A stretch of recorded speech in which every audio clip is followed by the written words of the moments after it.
காமராஜர் முதலமைச்சராக இருந்த நேரம் மதுரையில் வைகையாறு பெருக்கெடுத்து ஓடுகிறது. ஒரு பக்கம் வைகை ஆற்றில் 2 கரையும் தொட்டு தண்ணீர் ஓடுகிற அதே வேளையில் ராமநாதபுரம் மாவட்டமோ வறட்சியால் பாலைவனமாகி பரிதவித்தது.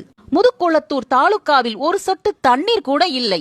இந்த வேதனையான காட்சியை பார்த்த ஊர்க்காரர்கள் சென்னையில் முதலமைச்சரை பார்த்து வைகை ஆற்று தண்ணீரை எங்கள் பகுதிக்கு கொண்டு வர ஏற்பாடு செய்ய வேண்டும் என்று கேட்டனர். வைகையில தண்ணி ஓடி வீணா போகிறது உண்மைதான் பான்னே. அத உங்க ஊருக்கு திருப்பி விடுறதுக்கு கால்வாய் வசதி வேண்டாமா? கால்வாய் இருந்தா அதிகாரிகள் அந்த தண்ணிய வீணா கடல்ல கலக்க விடுவாங்களான்னே என்று கேட்டார் தலைவர். கால்வாய் இல்லங்கிறது சரிதான், என்ன செய்வீங்களோ எங்களுக்கு தெரியாது. ஐயா நினைச்சா முடிக்கலாம்.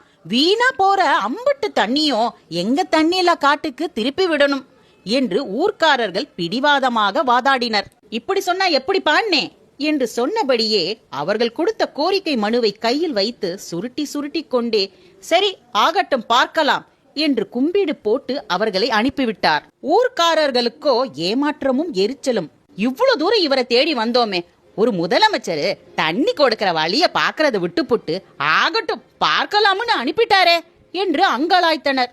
மறுநாள் ஊருக்கு திரும்பிய ஊர்க்காரர்கள் அனைவருக்கும் அங்கே அதிசயம் காத்திருந்தது. மாவட்ட கலெக்டர், SP என்று ஒட்டுமொத்த அதிகாரிகள் பட்டாளமும் வைகையில இருந்து முதுகுளத்தூர் வரை ராணுவ அவசரத்தில் வேலை பார்த்தனர்.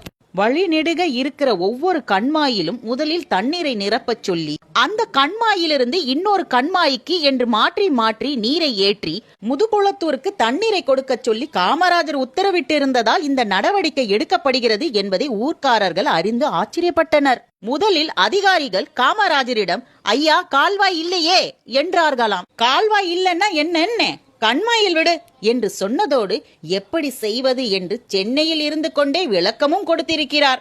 முதுகுளத்தூர் வட்டாரத்துல ஆப்பனூர் வரைக்கும் 60 மைல் தூரத்துக்கு நூற்றுக்கணக்கான கண்மாய் இருக்குது பான்னே என்று முதலமைச்சர் கூறியதை கேட்டு அதிகாரிகள் ஆடி போனார்கள். தமிழ்நாட்டின் பூகோள வரைபடம் முழுக்க அவரது மனதில் இருந்தது. பூகோள அறிவும் பொது அறிவும் ஒருங்கே பெற்ற இயற்கை மேதை அவர்.